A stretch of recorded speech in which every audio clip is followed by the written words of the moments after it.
Hi, welcome to Real Beer Revolution. We're back at Stellenbosch Brewing Company, tasting the baby Eike alongside its bigger brother. So let's get stuck in, Bruce. Cheers.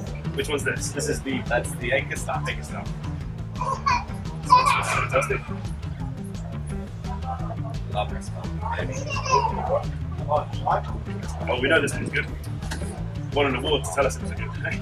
That is pretty fantastic. Let's try the little one. Wow. You really get that extra bit of brandy coming through on the nose there. Absolutely. A little bit less colour on that if you might have noticed. Yep. Still a nice dark colour. But finally a very distinct dark colour. And at the same time I get a little bit more coffee on that one. But obviously that booziness of the brandy as well coming through. It's almost like an imperial stout. It's almost got that barrel. Something picked up something from the barrel, right? Yeah, definitely. No, it's really good. Let's go back and try that one again. There's a lot less alcohol on the nose than the original.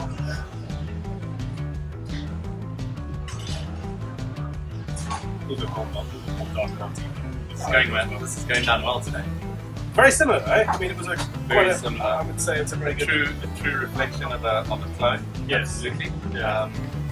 but at the same time has its own personality, its own characteristics. So, well done.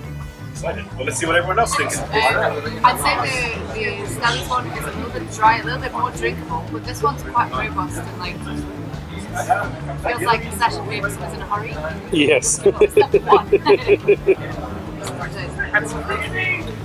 We have a test before the water's I got still good one. They're not dissimilar at all. I think that the Stellies one is just a little bit more of that roasty crispness that makes it a little bit more. Awesome. Thank you, Lucy. Thank you for coming out. Yes. Cheers. Good morning, guys. John from the Brew Bucket List here. Today we're at Stellenbosch Breweries, just tasting a bit of the beer and spilling a bit of the beer accidentally. But yeah. As long as it wasn't my one you spilled, it's fine. So today we're comparing the two Eike Stouts, one from Real Beer and one from Stellies Original. And well, first off, they both look delicious, and Real Beer first. those, you were very right. A lot of brandy. Definitely, yeah. A lot of Definitely. rich brandiness. More conservative one than those actually from Stellenbosch though. Yeah, bigger aroma, Real Beer brandy. But you should somehow a little bit more. It tastes barrel aged, eh? Yeah, it does. It really wasn't though. No, it was literally aged in a keg for a couple of weeks. Very similar to how Bruce does it with the original one. That's I think the extra bit of brandy just gives it that imperial stout kind of feel.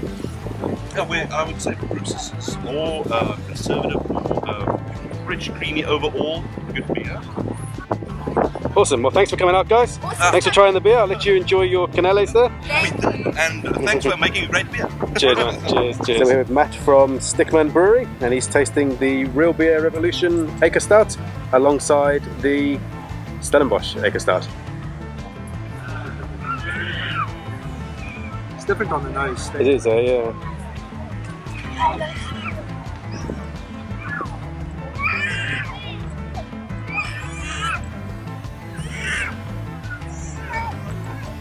But quite a bit of similarities as well, or? Yeah, it's similar. I don't know, yours seems to have a bit more body to it, right? Okay. Cool, cheers, Matt. Cheers. Thanks for coming out. Cheers. Cheers, Mike. Thank you. And today, chef? Yes, today we've paired it with the cannelé, which is a traditional French pastry from an area called Bordeaux in France. And what it is, it's got a really thick caramelized outer layer and a super custardy vanilla pod enriched center. And I think something sweet is always good. Something sweet and something bitter together is even better. Absolutely. And I think the stout is sweet and bitter, and this is super duper together with it. Fantastic. Yeah, the stout typically has flavors of chocolate, caramel, vanilla, and then a little bit of coffee. So yeah, perfect to do it with sweet berry. Excellent. Good. Cheers. We're here with Dylan from Woodstock Brewery. Dylan's tasting the Eike Stout that was brewed on the Grainfather, alongside Bruce's Eike Stout that's brewed here at Stellenbosch. Which one are you tasting now, Dylan? This is Bruce's one. No? Your one, sorry. My one. That's it, yeah. Actually pretty epic. They're quite similar, hey? There's not... Not that much, but what I did notice is a bit more head retention on the other one. Can kind of give a little bit there, but other than that, pretty similar. Awesome. Cheers, Dylan. Thanks for coming out. Thanks for supporting us. This tour can be 5 minutes long or it can be an hour and a half long. I'm generally going to keep it short and then rather let you guys ask questions if you want to prolong it.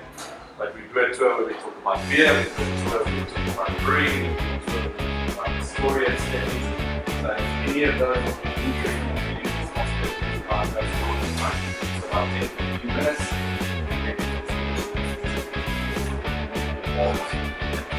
Generally, we start with the story of where this came from. It's brew house. It's a proper clay brew house. It's stainless steel on the inside. It's mainly checked by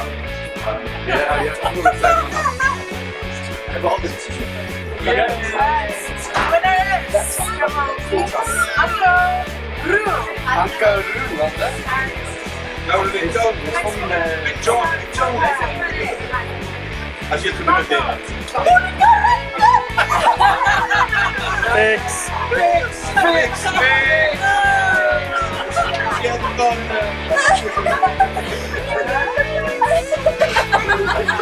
That is so obvious. That doesn't even sound.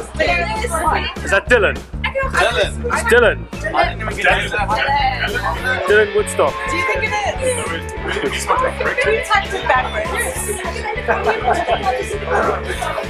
Come on, Bruce. Yes, Grainfather. And the t-shirt goes to Bruce Collins. Hey!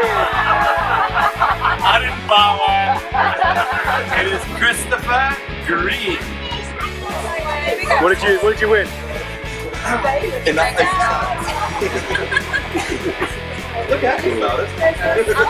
She just told me it's the first time she Oh, she doesn't know how to act it. Thanks for watching, and thanks for everybody that came out and made this event so awesome. If you missed the original video, brewing the Eike Stout, check out the link on the screen now, and tune in next time where we're going to brew Drifter's Stranded Coconut.